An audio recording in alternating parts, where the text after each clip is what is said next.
अस्सलाम वालेकुम जी। फ़ियाज़ रामे आप लोगों से मुखातिब है और उम्मीद है आप सब लोग खैरियत से होंगे। लेकिन जनाब बात करेंगे एपी सिंह और सीमा हैदर के नए ड्रामे के हवाले से और मोमिन मलिक साहब के नए इक़दामात के हवाले से, नई पेशरफ्त के हवाले से। तो जनाब सीमा हैदर और एपी सिंह साहब का कन्फेशन सामने आ गया, इकबालिया बयान सामने आ गया, कबूलनामा सामने आ गया। एपी सिंह साहब ने एक वीडियो में एतराफ़ कर लिया कि सीमा हैदर की शादी जो है वो 12 मार्च 2024 को हुई है और सीमा हैदर ने भी इस बात का एतराफ़ कर लिया कि जनाब उसकी पहली शादी जो है वो सही नहीं हुई थी, इसलिए उसने दूसरी शादी जो है वो हिंदू रस्म और रिवाज के मुताबिक एक ही शख्स के साथ दूसरी शादी कर ली और कुल मिला के 3 शादियाँ कर ली विदाउट एनी डिवोर्स।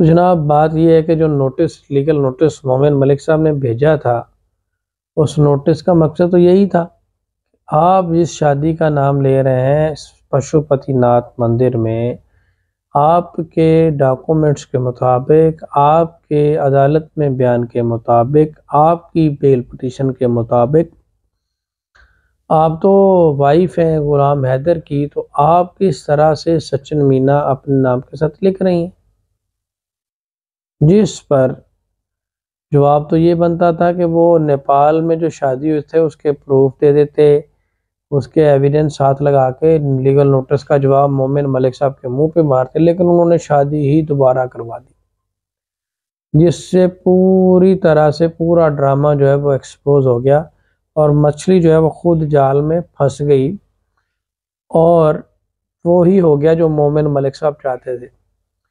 लेकिन यहाँ पे कुछ ऐसे लोग जिनके ऊपर वाले डब्बे खाली हैं, बिल्कुल अकल से फारिग हैं, वो इस बात पे उन्होंने भंगड़े डालना शुरू कर दी और इंडियन मीडिया ने जनाब धमाल डालनी शुरू कर दी कि जनाब बल्ले बल्ले क्या बात है, CAA का कानून आ गया जनाब, शादी होगी अब तो कोई रोक ही नहीं सकता। CAA का कानून आ गया, उसके तहत जनाब सिटीजनशिप मिल जाएगी। अब ये भी बात वो बंदा करे जो बंदा अनपढ़ है या बात को समझता नहीं। पढ़े लिखे लोग इस तरह की बात करें तो इंतहाई अलार्मिंग सिचुएशन है। CAA का कानून माइनॉरिटीज़ के लिए है, जो माइनॉरिटीज़ बांग्लादेश, पाकिस्तान, अफ़गानिस्तान और डिफरेंट कंट्रीज़ में थी और उनको वहाँ पे प्रोसिक्यूट किया जा रहा था, मुस्लिम के लिए नहीं है। और वो पिछले 5-6 सालों से 2014 से लेकर अब तक भारत में रह रहे थे, तो उनको नेशनैलिटी दे दी और 5 ईयर उसकी लिमिट कर रही। ये तो ना 2014 में आई है, ना ये मिनॉरिटी में फॉल करती है, ना इसके पास पाकिस्तान में कोई हिंदू रिलीजन का सर्टिफिकेट मौजूद है। तो ये जनाब मुझे नहीं समझ आ रही कि किस बात के ऊपर भंगड़े डाले जा रहे हैं, हालांकि वो जानते भी हैं कि ये खुशी तो सिर्फ 2 दिन की है, उसके बाद तो कहानी ख़त्म है। मोमिन मलिक साहब ने जो टाइम लाइन प्रभुपुरा पुलिस स्टेशन को दी थी वो ख़त्म हो गई। अब जनाब वक़्त हुआ चाहता है पुलिस स्टेशन को और नोएडा पुलिस को अदालत में घसीटने का, और मोमिन मलिक साहब ने ये फैसला कर लिया हुआ है कि वो दमादम मस्त कलंदर करवाएंगे और इनकी दौड़ें लगवाएंगे अदालत में। अब अदालत से FIR का ऑर्डर लिया जाएगा और कोर्ट FIR दर्ज करने का हुक्म फरमाएगी।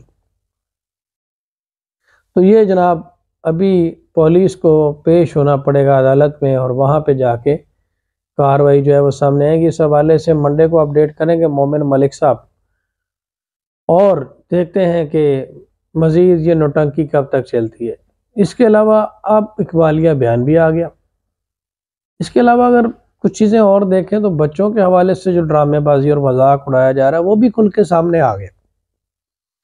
किसी इंडियन मीडिया ने कोई इन्वेस्टिगेटिव जर्नलिज्म नहीं की कि वो जाके दिखा सकें कि बच्चे कहाँ पे पढ़ रहे हैं, उनकी मेंटल कंडीशन कैसी है, उनकी एजुकेशनल स्टेटस क्या है। वो इस बात पे बात कर रहे हैं, सवाल कर रहे हैं कि बेटे आप कहाँ हो, आपको अपनी मम्मा की दूसरी शादी कैसी लगी।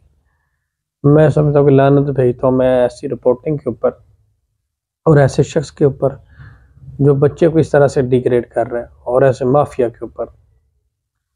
जनाब पूरा चेहरा इनका एक्सपोज होके सामने आ गया तो मैं इसमें यही कहूँगा कि ये 2 दिन की खुशी है।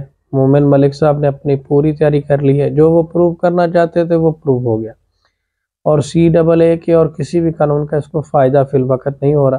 तमाम कानून इसने वायलेट किए हैं, 20 से ज़्यादा सेक्शन इसके ऊपर लग गए हैं, अभी मज़ीद कुछ दफ़ात लगनी है। सिर्फ जो है वो इम्प्लीमेंटेशन के लिए थोड़ा प्रॉब्लम हो रही है, क्योंकि इंडियन इदारे रिलक्टेंट है, वो इम्प्लीमेंट नहीं कर रहे चीज़ों को। अब उस चीज़ को इम्प्लीमेंट करने के लिए मोमिन मलिक साहब कोर्ट में पहुंच गए। इसके अलावा राजवर्धन परमार साहब का भी चेहरा खुल के सामने आ गया, उनका घिनौना चेहरा भी एक्सपोज हो गया कि उनकी हकीकत क्या है वो भी सामने आ गई। उन्होंने जिस तरह से ड्रामा किया है कि जनाब वो उनके ऊपर अटैक हो गया, और उस अटैक की उन्होंने किसी पुलिस स्टेशन में किसी जगह पे कोई कंप्लेन भी नहीं फाइल की, और उसका वो कोई एविडेंस भी नहीं दे सके, ना कोई वीडियो एविडेंस ना कुछ और इससे पहले उन्होंने कहा था कि जनाब वो प्रोटेस्ट लेकर जाएंगे और ये एनिवर्सरी जो है वो नहीं मनाने देंगे, क्योंकि शादी में कन्वर्ट होगी एनिवर्सरी।